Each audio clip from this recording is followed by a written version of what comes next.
নববর্ষ বরণে প্রস্তুত বাঙালি, চারুকলায় সাত সাজ রব। পুরনো বছর বিদায়ে চৈত্র সংক্রান্তি আনন্দ শোভাযাত্রায় থাকবে নিশ্চিদ্র নিরাপত্তা, পরা যাবে না মুখোশ। প্যাঁচা বানাচ্ছিলাম, ভাগের মুখ বানাচ্ছিলাম, মুখোশ বানাচ্ছি। শেষ মুহূর্তের কাজগুলো এখন করা হচ্ছে, তো রাতের মধ্যে শেষ হয়ে যাবে। গতবারের মতো এবার আমাদের অনুষ্ঠান ভালো হবে। আমাদের থিম সং যেটাকে বলি আমরা, মুক্তির কথা, নতুন প্রাণের কথা, এগিয়ে যাবার কথা এবং আলোর পথে অভিযাত্রী হবার কথা। ফানুস আতশবাজি ফোটানো যাবে না এবং শব্দ দূষণ হয় এরকম কোনো বাঁশি ব্যবহার করা যাবে না। সাধারণ মানুষের নিরাপত্তার পাশাপাশি মা, বোন এবং শিশু এবং যারা বয়স্ক তাদের নিরাপত্তা দিকেও আমরা বিশেষভাবে নজর রাখব। পহেলা বৈশাখ সম্প্রীতির প্রতীক, দলমত নির্বিশেষে সবাইকে উদযাপনের আহ্বান প্রধান উপদেষ্টার। পহেলা বৈশাখ আমাদের এই সম্প্রীতির অন্যতম প্রতীক। প্রত্যেকে নিজ নিজ উপায়ে নিজেদের রীতি অনুযায়ী উদযাপন করব। আমরা সবাই সার্বজনীন এই উৎসবে অংশ নেব। দেখছিলেন প্রধান শিরোনাম। রাতের সময় সঙ্গে আছি আমি গোলাম রাব্বি এবং আমি সাইফুল রুদ্র। এবার অন্যান্য শীর্ষ সংবাদ। প্লট দুর্নীতির মামলায় হাসিনা, রেহানা ও টিউলিপ জরিম আজমিনার বিরুদ্ধে গ্রেফতারি পরোয়ানা। পদ্মা ও ইউনিয়ন ব্যাংকের অর্থ আত্মসাতের মামলায় আসামি 31 জন। মডেল মেঘনার আটকাদেশ কেন অবৈধ হবে না জানতে চেয়ে রুল। গ্রেফতার প্রক্রিয়া সঠিক হয়নি বলেন আইন উপদেষ্টা, সরিয়ে দেয়া হলো ডিবি প্রধানকে। নির্বাচনের সময় নিয়ে প্রধান উপদেষ্টা কেন স্থির থাকতে পারছেন না প্রশ্ন বিএনপি নেতা সালাউদ্দিনের। ভোট নিয়ে ধোঁয়াশা পছন্দ করবে না দেশ বিদেশের কেউই। বিনিয়োগ সম্মেলন, ৩,১০০ কোটি টাকা লগ্নির ঘোষণা। চূড়ান্ত সিদ্ধান্তের জন্য আগামী বছর পর্যন্ত অপেক্ষা, জানালো বিডা। নেপালের জন্য অর্থনৈতিক অঞ্চল তৈরির নির্দেশ। এবং শিল্পে গ্যাসের দাম প্রতি ঘনমিটারে বাড়ল 10 টাকা। ক্যাপটিভ বিদ্যুৎ শ্রেণীতে 12 টাকা বৃদ্ধি। নতুন দর চলতি এপ্রিল মাসের বিল থেকেই কার্যকর, জানালো বিইআরসি।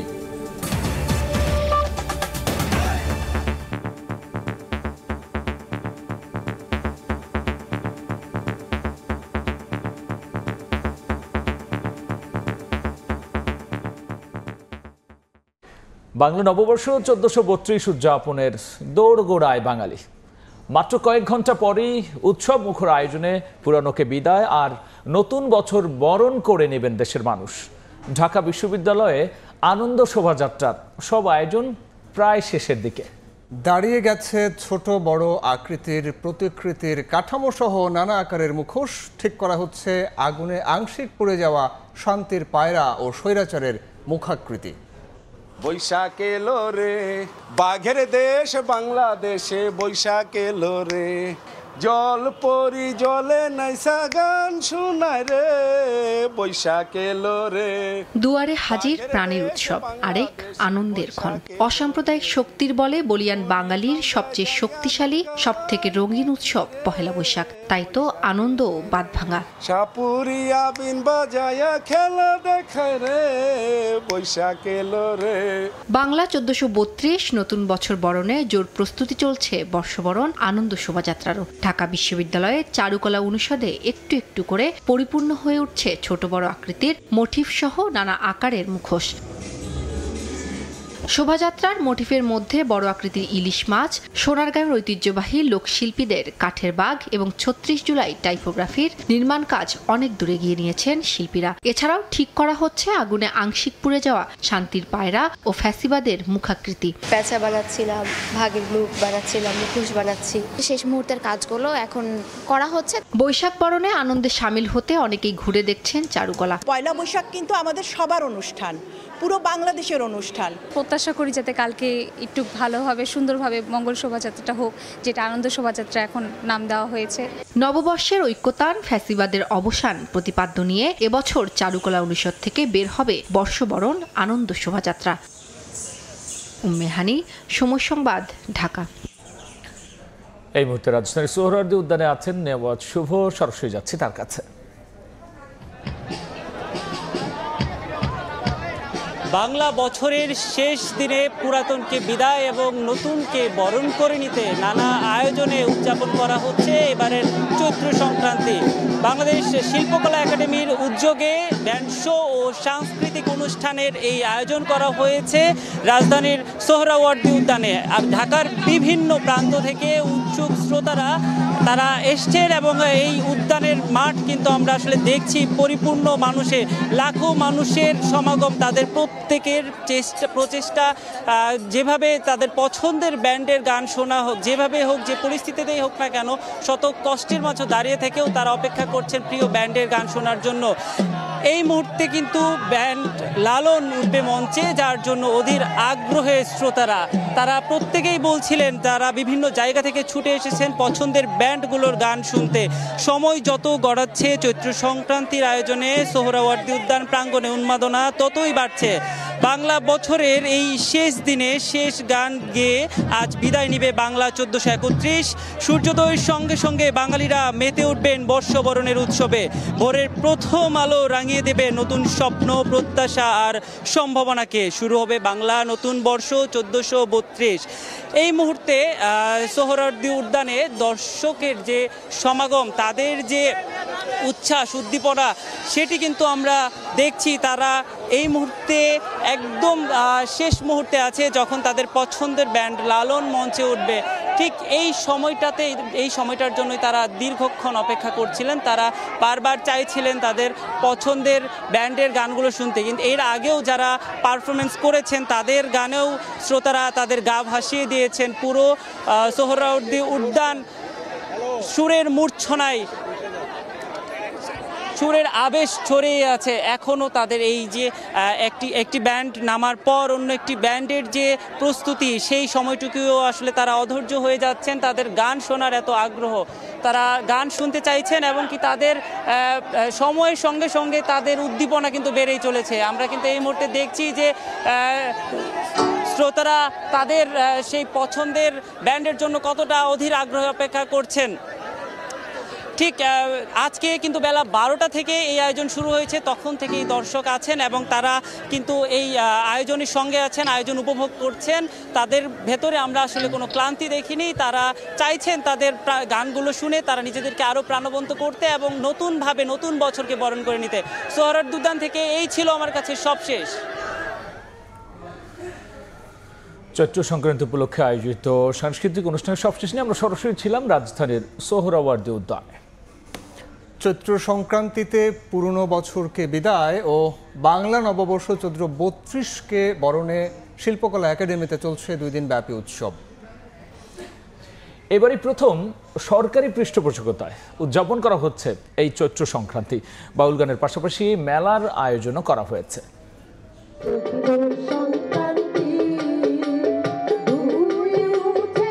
এমন সুরে মুহূর্তেই ভেসে ওঠে প্রচলিত বাংলার মুখ। চৈত্রের প্রখর রোদে এভাবেই সুরে সুরে উদযাপন করা হয় বাংলা বছরের শেষ দিন চৈত্র সংক্রান্তির।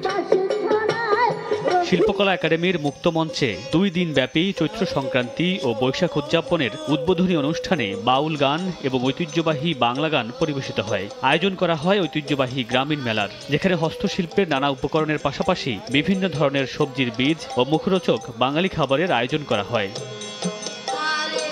দেশের বিভিন্ন অঞ্চল থেকে আগত কৃষক ও বাউল সাধকেরা আবহমান বাংলার কৃষি ও কৃষককে উপজীব্য করে লেখা গান পরিবেশন করেন। বলেন, চৈত্র সংক্রান্তির মাধ্যমে সকল জরা বেদনা ও অন্ধকার পেছনে ফেলে এগিয়ে যেতে হবে নতুন দিনের পথে।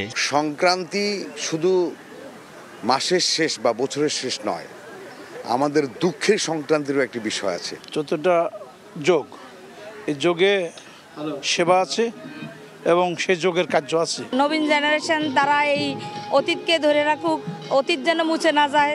অতীতকে, এই বাউলকে, বাংলাদেশের বিভিন্ন যা এখানে ভাষণ দেওয়া হলো, বাংলার কালচারগুলিকে ধরে রাখে। অনুষ্ঠানের সংস্কৃতি উপদেষ্টা মুস্তফা সরোয়ার ফারুকী বলেন, আগামীতে জাতীয় উৎসবগুলোতে সকল জাতি ও সম্প্রদায়ের সম্মিলিত অংশগ্রহণ নিশ্চিত করতে হবে। যত ধর্মের, মতের, পথের মানুষ, তাদের সবার যে জীবন, তাদের সবার জীবন যাপনের যে পদ্ধতি, যা কিছু আমাদের জীবনের অংশ, সবকিছু আমাদের সংস্কৃতি। আমরা সেই সংস্কৃতিটাকে ধারণ করতে চাই এবং এটা আমরা এখন সংস্কৃতি নীতি রচনার একটা প্রাথমিক কাজ চলছে। বছরের শেষ দিনে নতুন বছর যেন সবার জন্য সুখ ও স্বস্তি বয়ে আনে, এমনটাই প্রত্যাশা জানান অংশগ্রহণকারীরা। কথা বলবো না আমি শুধু ছোট করে একটু বলতে চাই যে মামুনুর রশিদ পনেল, সময় সংবাদ, ঢাকা।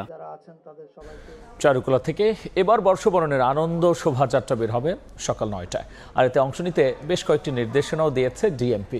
সকালে রমনা পার্কে নিরাপত্তা মহড়া পরিদর্শনে গিয়ে সংস্থাটির কমিশনার বলেছেন, শোভাযাত্রায় পরা যাবে না মুখোশ, বাজানো যাবে না উচ্চ শব্দের বাঁশি।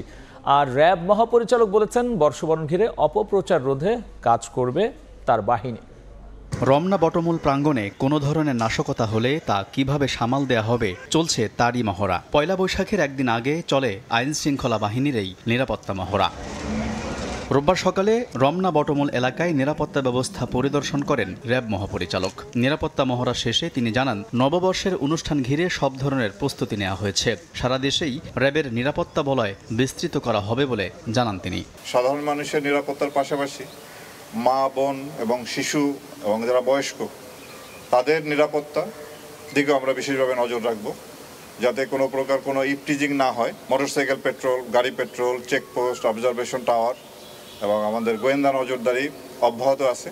পরে ডিএমপি কমিশনার জানান, এবার মুখোশ পরে শোভাযাত্রায় অংশ নেওয়া যাবে না, বাজানো যাবে না শব্দ দূষণ হয় এমন বাঁশিও। ডিএমপির নির্দেশনা মেনে চলার আহ্বান জানিয়ে নারী ও শিশুদের ভিড় এড়িয়ে সতর্কতার সঙ্গে ছায়ানটের অনুষ্ঠানে আসার নির্দেশনা দেন তিনি। ফানুস, আতশবাজি ফোটানো যাবে না এবং শব্দ দূষণ হয় এরকম কোনো বাঁশি ব্যবহার করা যাবে না। বর্ষবরণকে কেন্দ্র করে কোনো বাণিজ্যিক পণ্যের বাজারজাত করা যাবে না। চারুকলায় একদল দুষ্কৃতকারী ফ্যাসিস্টের মুখাকৃতি পুড়িয়ে দিয়েছে বলেও জানান ডিএমপি কমিশনার। নিরাপত্তা ব্যবস্থার ত্রুটি ছিল কিনা তা খতিয়ে দেখে গাফিলতি থাকলে ব্যবস্থা নেওয়া হবে বলে জানিয়েছেন তিনি। আমাদের নিরাপত্তা ব্যবস্থা কোনো গলদ আছে কিনা। আলতাফ হোসাইন, সময় সংবাদ, ঢাকা। মঙ্গল শোভাযাত্রার নাম পরিবর্তন ও ঢাকা বিশ্ববিদ্যালয়ের চারুকলায় মোটিভ পুড়িয়ে দেওয়ার ঘটনার প্রতিবাদ জানিয়েছেন বর্তমান ও সাবেক শিক্ষার্থীরা। দুপুরের সংবাদ সম্মেলনে বক্তারা বলেন, আগুনে জড়িতরা এখনও শনাক্ত না হওয়ায় শিক্ষার্থীদের মধ্যে উদ্বেগ ও ভীতি বিরাজ করছে। চারুকলা ও বৈশাখে আয়োজন এখনও ফ্যাসিস্ট রেজিমের হস্তক্ষেপ মুক্ত হয়নি। শোভাযাত্রার নাম পরিবর্তনের মতো গুরুত্বপূর্ণ সিদ্ধান্তে চারুকলা অনুষদের কোনো মতামত নেওয়া হয়নি বলে অভিযোগ করেন তারা। প্রথম ও দ্বিতীয় বর্ষের শিক্ষার্থীদের মতামতকে অগ্রাহ্য করে শোভাযাত্রার আয়োজন চারুকলার কাছ থেকে ছিনিয়ে নেওয়া হয়েছে বলে অভিযোগ করেন তারা।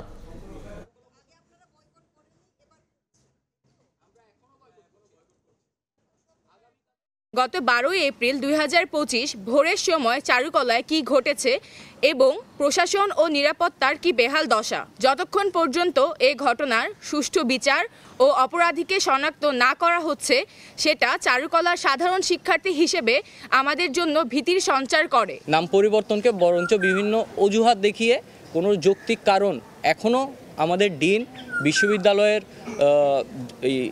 যিনি ভিসি, ওনারা কেউই সঠিক কোনো কারণ কোনো মিডিয়ার কাছে, কোনো ব্যক্তির কাছে, কারো কাছে জানিয়েছেন বলে আমি এখনো পাইনি। পহেলা বৈশাখ সম্প্রীতির প্রতীক উল্লেখ করে সবাইকে নববর্ষ উদযাপনের আহ্বান জানিয়েছেন প্রধান উপদেষ্টা ডক্টর মোহাম্মদ ইউনূস। রাজধানীর মেরুলবাড্ডায় বৌদ্ধ বিহারের সম্প্রীতি ভবনের উদ্বোধন অনুষ্ঠানে তিনি আহ্বান জানিয়েছেন। অনুষ্ঠানে সেনাপ্রধান জেনারেল ওয়াকারুজ্জামান বলেছেন, ধর্মীয় সম্প্রীতি আর পাহাড়ে শান্তি প্রতিষ্ঠায় সবকিছু করবে সেনাবাহিনী। রাজধানীর মেরুলবাড্ডায় বৌদ্ধবিহারে সম্প্রীতি ভবন উদ্বোধন করলেন প্রধান উপদেষ্টা ডক্টর মোহাম্মদ ইউনূস। রোববার সকালে সেনাপ্রধান জেনারেল ওয়াকারুজ্জামান, পার্বত্য চট্টগ্রাম বিষয়ক উপদেষ্টা সুপ্রদীপ চাকমা, ধর্ম উপদেষ্টা ডক্টর আফম খালেদ হোসেন সহ বৌদ্ধ ধর্মের নেতাদের সঙ্গে নিয়ে উদ্বোধন করেন তিনি। পরে সম্প্রীতি সভায় যোগ দেন সবাই। সেনাপ্রধান বলেন, দেশে ধর্মীয় সম্প্রীতি ও পাহাড়ে শান্তি প্রতিষ্ঠায় সবকিছু করবে সেনাবাহিনী। আমরা চাই চিটাগং হিল ট্র্যাক্টসে, পার্বত্য চট্টগ্রাম যেন শান্তি বিরাজ করে, তার জন্য যা কিছু করতে হয় আমরা করতে রাজি আছি। সমগ্র দেশে এই সাম্প্রদায়িক সম্প্রীতি রক্ষার জন্য যা কিছু করতে হয় সেটা আমরা করতে সবসময় সদা প্রস্তুত থাকব। আমরা শান্তির দেশ চাই, শৃঙ্খলার দেশ চাই। আমরা এখানে হানাহানি, বিদ্বেষ চাই না। সবার সমস্ত বিভিন্ন মত থাকতে পারে, কিন্তু অবশেষে আমরা সবাই সবাইকে যেন শ্রদ্ধা করি। প্রধান অতিথির বক্তব্যে দেশবাসীকে বাংলা নববর্ষের শুভেচ্ছা জানান প্রধান উপদেষ্টা। পহেলা বৈশাখকে সম্প্রীতির প্রতীক উল্লেখ করে সবাইকে নববর্ষ উদযাপনের আহ্বান জানান তিনি। ধর্ম রীতিনীতির মধ্যেও আমরা সবাই এক পরিবারের সদস্য। এদেশের হিন্দু, মুসলমান, বৌদ্ধ, খ্রিস্টান, পাহাড় ও সমতলের বিভিন্ন সম্প্রদায় ও জনগোষ্ঠী সব মিলিয়ে এদেশের মানুষের বিচিত্র ভাষা, সংস্কৃতি, ঐতিহ্য। পহেলা বৈশাখ আমাদের এই সম্প্রীতির অন্যতম প্রতীক। প্রত্যেকে নিজ নিজ উপায়ে নিজেদের রীতি অনুযায়ী উদযাপন করব। আমরা সবাই সার্বজনীন এই উৎসবে অংশ নেব। এ সময় বিশ্ব শান্তি কামনা করেন প্রধান উপদেষ্টা ডক্টর মোহাম্মদ ইউনূস। খুব খুশি হলাম আজকে এখন হলো দেখা হয়ে গেল। নাজমুস সালেহী, সময় সংবাদ, ঢাকা। বিশ্ব গির্জা পরিষদের সাধারণ সম্পাদক রেভারেন্ড জেরি পিলে প্রধান উপদেষ্টা ডক্টর মোহাম্মদ ইউনূসের সঙ্গে সাক্ষাৎ করেছেন। রোববার রাষ্ট্রীয় অতিথি ভবন যমুনায় এই সাক্ষাৎ অনুষ্ঠিত হয়। এ সময় জেনেভায় অবস্থিত বিশ্ব গির্জা পরিষদের পক্ষ থেকে অন্তর্বর্তী সরকারের প্রতি সমর্থন ব্যক্ত করেন রেভারেন্ড পিলে। ডক্টর ইউনূসের হাত ধরে শান্তি, ন্যায়বিচার ও সাম্প্রদায়িক সম্প্রীতির উন্নয়ন হবে বলে আশাবাদ ব্যক্ত করেন তিনি। এ সময় প্রধান উপদেষ্টা বিশ্ব গির্জা পরিষদের প্রতিনিধি দলকে তাদের সমর্থন প্রদর্শনের জন্য ধন্যবাদ জানান।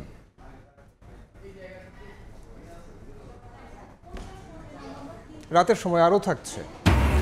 গাজীপুরের শালনায় চিলাহাটি এক্সপ্রেসের 4টি বগি লাইনচ্যুত। ঢাকার সঙ্গে উত্তরাঞ্চলে ট্রেন চলাচল বন্ধ, চলছে উদ্ধার কাজ।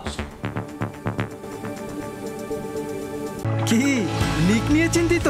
কিনুন leak proof RFL thread pipe and fittings. পূর্বাঞ্চলে প্লট জালিয়াতির মামলায় ব্রিটিশ এমপি টিউলিপ সিদ্দিকের বিরুদ্ধে গ্রেফতারি পরোয়ানা জারি করেছে আদালত। একইভাবে অবৈধভাবে প্লট গ্রহণ করায় সাবেক প্রধানমন্ত্রী শেখ হাসিনা, শেখ রেহানা ও তার মেয়ে আজমিনা সিদ্দিক সহ 18 জনের বিরুদ্ধে গ্রেফতারি পরোয়ানা জারি করা হয়েছে। দুপুরে ঢাকা মেট্রোপলিটন সিনিয়র স্পেশাল জজ জাকির হোসেন গালিবের আদালত দুদকের চার্জশিট আমলে নিয়ে আসামিদের গ্রেফতারের নির্দেশনা দেন। শুধুমাত্র একটি দরখাস্ত, তাতেই ভোগ দখল পূর্বাঞ্চলের 30 কাঠা প্লট। নেপথ্যে কাজ করেছে তৎকালীন প্রধানমন্ত্রীর হস্তক্ষেপ। আবেদনের পরিপ্রেক্ষিতে রাজুকের প্লট বরাদ্দের কথা থাকলেও নিয়ম নীতির তোয়াক্কা করেনি তৎকালীন প্রধানমন্ত্রী শেখ হাসিনার পরিবার। রাজধানীতে ইতোমধ্যে প্লট থাকা সত্ত্বেও প্রধানমন্ত্রিত্ব খাটিয়ে বরাদ্দ নেন পূর্বাঞ্চলের 10 কাঠা করে 3টি প্লট। এমন অভিযোগে চলতি বছরের জানুয়ারিতে শেখ হাসিনা সহ তার পরিবারের 5 জন এবং গৃহায়ন ও গণপূর্ত মন্ত্রণালয় ও রাজুকের 12 কর্মকর্তার বিরুদ্ধে 3টি মামলা করে দুর্নীতি দমন কমিশন।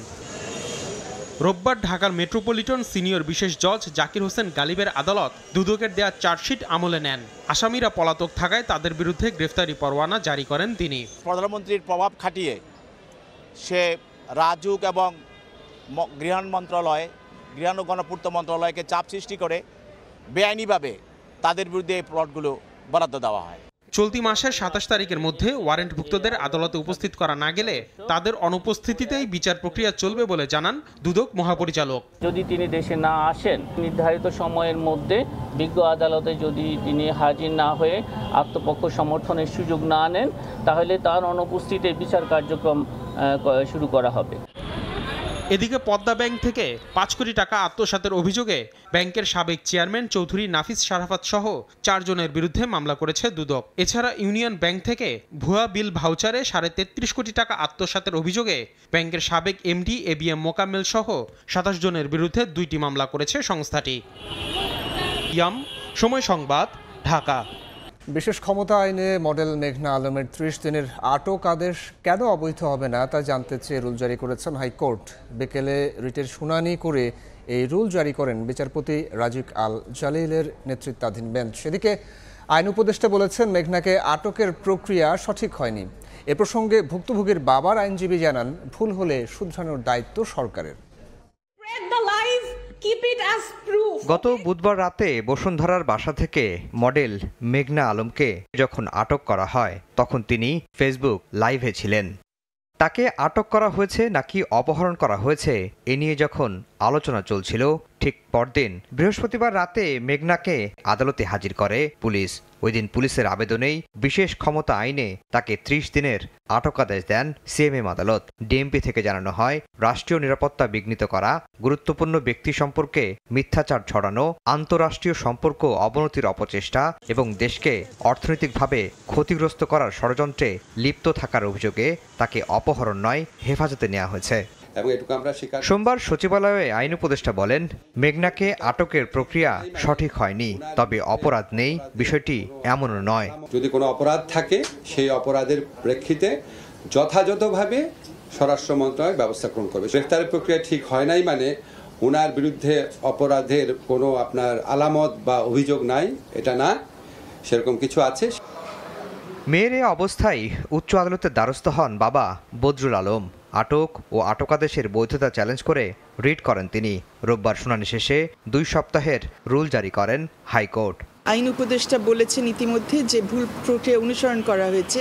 আমরা আশা করছি এটা যেহেতু উপলব্ধি হয়েছে, এখন ওনারা একটা ব্যবস্থা নেবেন যাতে সে ইমিডিয়েটলি মুক্তিটা পায়। মেঘনার বাবা বলছেন, বিদায়ী সৌদি রাষ্ট্রদূতের সঙ্গে সম্পর্কের টানাপোড়েনি ও হয়রানির নেপথ্যের কারণ। সৌদি অ্যাম্বাসেডর ইসা ইউসুফ তার সাথে একটা সম্পর্কের ভিত্তিতে, হ্যাঁ, তো সেইটার একটা অভিযোগ ওইভাবে করছে, কিন্তু সেইটা তো তার বিরুদ্ধে দাঁড় করা নাই সেরকম কোনো অভিযোগ। আমি পরিষ্কার মনে করি এটা রাষ্ট্র এটা অন্যায় কাজ করেছে।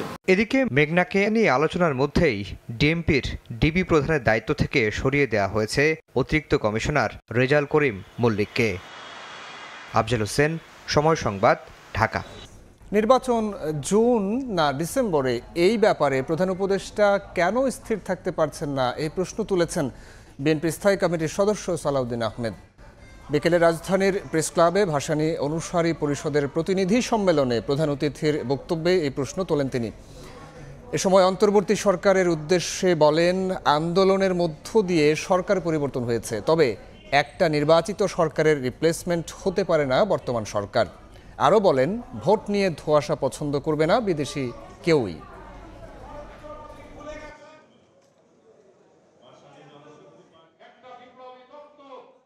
মাননীয় প্রধান উপদেষ্টা প্রায় ডিসেম্বর থেকে জুন এই সমস্ত আসা যাওয়া করছেন, এক জায়গায় স্থির থাকতে পারছেন না কেন? আপনি পৃথিবী বিখ্যাত একজন সম্মানিত ব্যক্তি, আপনার এই রকম শিফটিংটা কিন্তু জাতি এবং আন্তর্জাতিক ভালোভাবে নেবে না। গণতন্ত্রের কথা বলে আপনারা গণতন্ত্রের উল্টা দিকে যাত্রা শুরু করবেন, নির্বাচনের কথা বলে নির্বাচন নিয়ে ধোঁয়াশা সৃষ্টি করবেন। এটা কি গণতন্ত্রের জন্য শুভ? এটা কি গণঅভ্যুত্থানের প্রত্যাশা ছিল? বাংলাদেশি পাসপোর্টে ইসরায়েল ব্যতীত শর্ত পুনর্বহালের সিদ্ধান্ত নিয়েছে সরকার। এ বিষয়ে প্রয়োজনীয় ব্যবস্থা নিতে বহিরাগমন ও পাসপোর্ট অধিদপ্তরকে নির্দেশ দিয়েছে স্বরাষ্ট্র মন্ত্রণালয়ের সুরক্ষা সেবা বিভাগ। গত 7 এপ্রিলে উপসচিব নীলিমা আফরোজের সই করা একটি প্রজ্ঞাপন থেকেই তথ্য জানা যায়। এর আগে বাংলাদেশের পাসপোর্টে লেখা থাকতো, এই পাসপোর্ট বিশ্বের সব দেশের জন্য বৈধ, ইসরায়েল ব্যতীত। তবে শেখ হাসিনার নেতৃত্বাধীন আওয়ামী লীগ সরকার 2020 সালে দেশে নতুন পাসপোর্ট চালু করলে কোনো ঘোষণা ছাড়াই বাদ দেওয়া হয় সেই পাসপোর্টগুলো থেকে এই লেখা।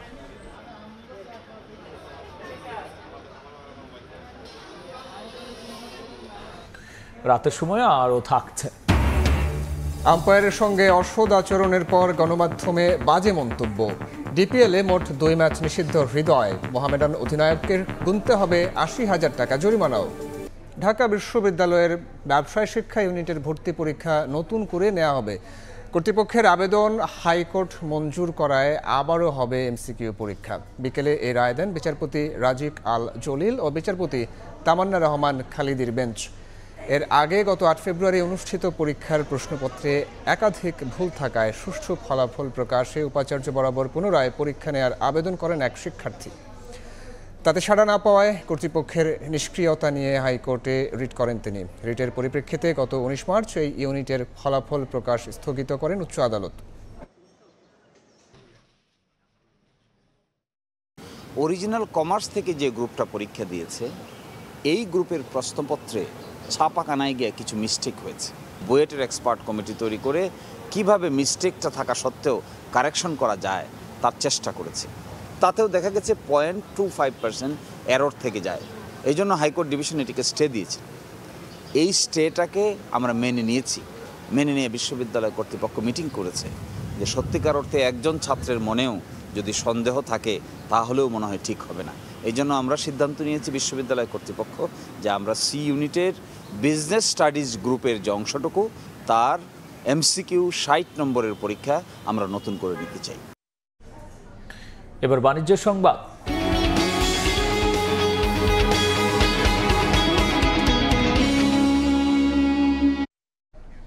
নেপালের জন্য বিশেষ অর্থনৈতিক অঞ্চল গড়ে তোলার নির্দেশ দিয়েছেন প্রধান উপদেষ্টা। আর শেখ হাসিনা সরকার যে 100টি বিশেষ অর্থনৈতিক অঞ্চল গড়ে তোলার সিদ্ধান্ত নিয়েছিল তার মধ্যে বাতিল করা হয়েছে 10টির কার্যক্রম। বিকেলে বিডার বিনিয়োগ সম্মেলন পরবর্তী প্রেস ব্রিফিংয়ে তথ্য জানিয়েছেন প্রধান উপদেষ্টার কার্যালয়। এ সময় জানানো হয় এবারের সম্মেলনে 3100 কোটি টাকার বিনিয়োগ ঘোষণা এসেছে। বিশ্বজুড়ে মার্কিন শুল্ক ঝড় চলাকালেই 7 থেকে 10 এপ্রিল ঢাকায় অনুষ্ঠিত হয় দেশের সবচেয়ে বড় বিনিয়োগ সম্মেলন, যেখানে অংশ নেন 50টি দেশের 415 বিনিয়োগকারী।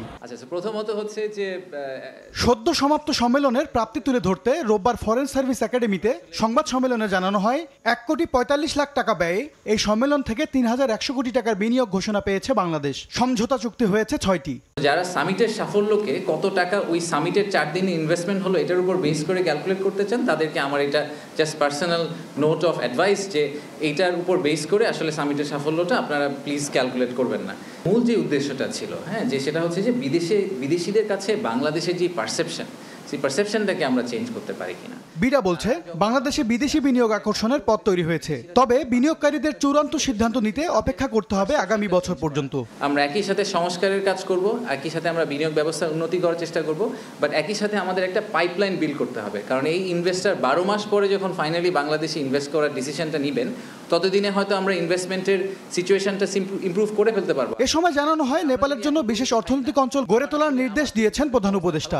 আর আওয়ামী লীগ সরকার যে 100টি বিশেষ অর্থনৈতিক অঞ্চল গড়ে তোলার সিদ্ধান্ত নিয়েছিল সেখান থেকে 10টির কার্যক্রম বাতিল করা হয়েছে। 10টা টোটাল ইকোনমিক জোনকে আমরা we are cancelling the licence for the economic zone because we don't think it's necessary. যে কটা আছে সেগুলোকে ঠিকভাবে করতে হবে। চিফ অ্যাডভাইজার আরো কিছু জায়গায় নির্দেশনা, যেমন নেপালের জন্য একটা এক্সক্লুসিভ ইপিজেড করার কথা উনি বলেছেন। বিডা জানিয়েছে বিদেশি বিনিয়োগ আনতে প্রণোদনা দেওয়ার কথাও ভাবছে সরকার। ফেরত যাওয়ার পরে যখন ওনাদের বন্ধু MS আরিফিন, সময় সংবাদ, ঢাকা। 4 দশক ধরে আপনার ফাইন্যান্সিয়াল পার্টনার আইডিএলসি। শিল্প খাত ও ক্যাপটিভে গ্যাসের দাম 33% বাড়িয়ে নতুন দাম ঘোষণা করেছে বাংলাদেশ এনার্জি রেগুলেটরি কমিশন। এতে শিল্পে 30 টাকা দামের প্রতি ঘনমিটার গ্যাসের দাম 10 টাকা বেড়ে হলো 40 টাকা ও ক্যাপটিভে 31 টাকা 75 পয়সা মূল্যের প্রতি ঘনমিটার গ্যাসের দাম বাড়িয়ে করা হলো 42 টাকা। বিকেলে এনার্জি রেগুলেটরি কমিশনের কার্যালয়ে দাম ঘোষণা করে কমিশনের চেয়ারম্যান জালাল আহমদ বলেন, আমদানি করা গ্যাস দিয়ে চাহিদা মেটানো হয়, তাই 33% যথেষ্ট নয়। তবে যতটুকু না বাড়ালেই নয় সেই বিবেচনায় ঘনমিটারে 10 টাকা বাড়ানো হয়েছে। নতুন দাম অনুযায়ী চলমান শিল্প গ্রাহকদের জন্য অনুমোদিত লোডের 50% বেশি ব্যবহার করলেই ঘনমিটারে 10 টাকা বেশি গুনতে হবে। নতুন গ্রাহকদের নতুন দামই ব্যবহার করতে হবে। আর বিদ্যমান গ্রাহকের অনুমোদিত লোডের অতিরিক্ত ব্যবহারে নতুন দাম কার্যকর হবে। এর আগে 26 ফেব্রুয়ারি গণশুনানির আয়োজন করে বিইআরসি। শুনানিতে প্রতি ঘনমিটার 75.72 টাকা করার প্রস্তাব দেয় পেট্রোবাংলা।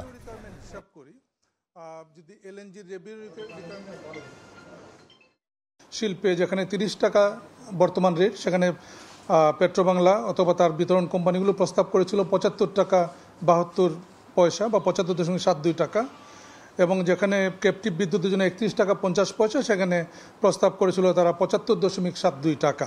ক্যাপটিভ বিদ্যুৎ যেটা বর্তমানে 31 টাকা 50 পয়সা, এটি হবে 42 টাকা, এবং শিল্প খাতে যেটা বর্তমানে রয়েছে 30 টাকা, এটি হবে 40 টাকা। গাজীপুরে ঢাকামুখী চিলাহাটি এক্সপ্রেস ট্রেনে 4টি বগি লাইনচ্যুত হয়েছে। প্রত্যক্ষদর্শীরা জানিয়েছেন সকালে নীলফামারীর চিলাহাটি স্টেশন থেকে ঢাকার উদ্দেশ্যে ছেড়ে আসে ওই ট্রেনটি।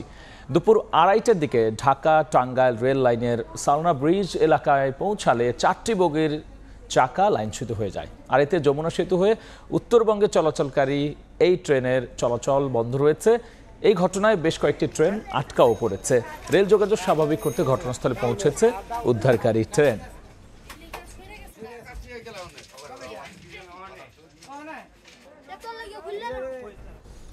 ভারত ট্রান্সশিপমেন্ট সুবিধা বন্ধ করার পর দ্রুত সময়ে আকাশপথে কার্গো সেবা বাড়াতে উদ্যোগী হয়েছে সরকার।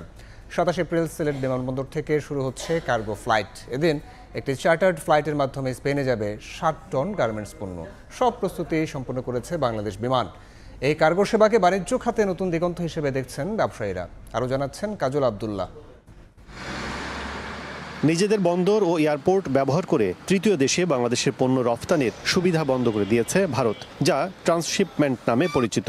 এমন পরিস্থিতিতে চালু হতে যাচ্ছে সিলেট ওসমানী আন্তর্জাতিক বিমানবন্দরে কার্গো সেবা।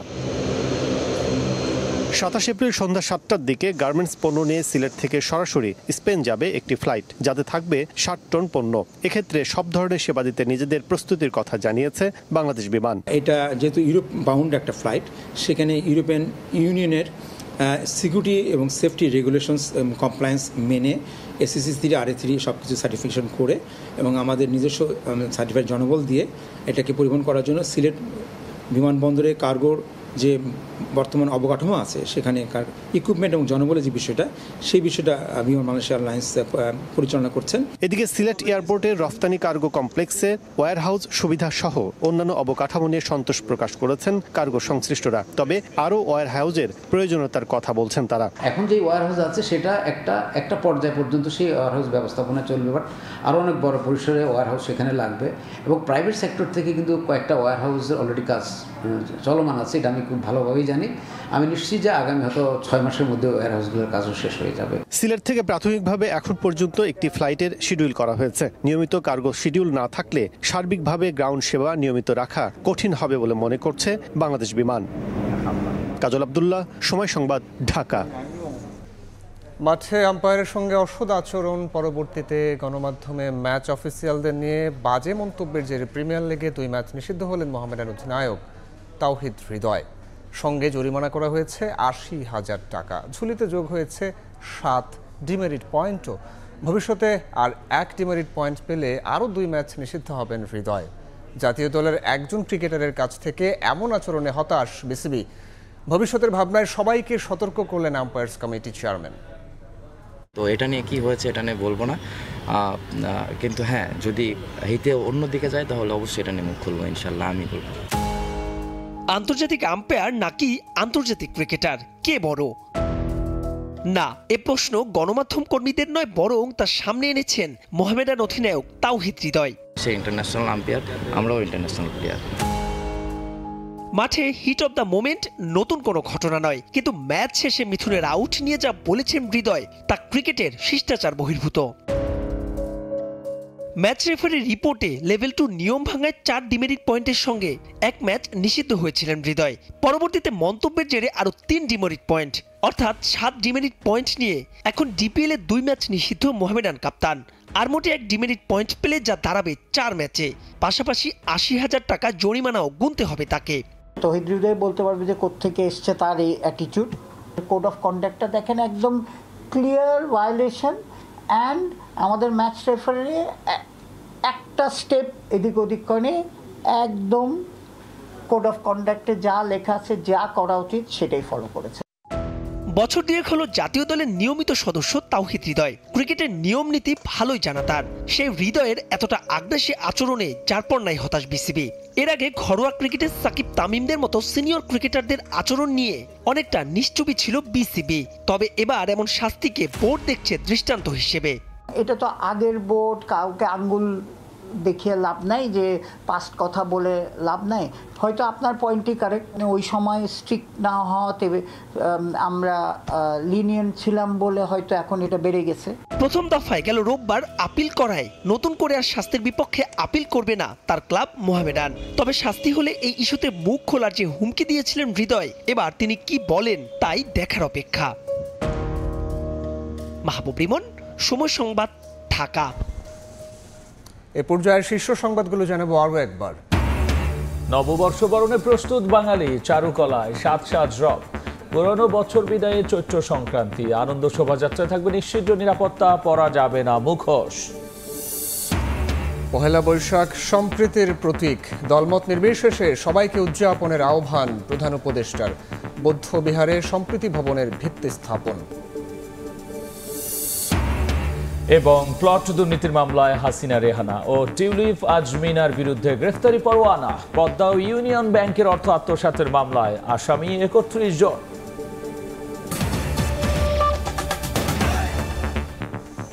এই ছিল রাতের সময়। সঙ্গী থাকুন সময়।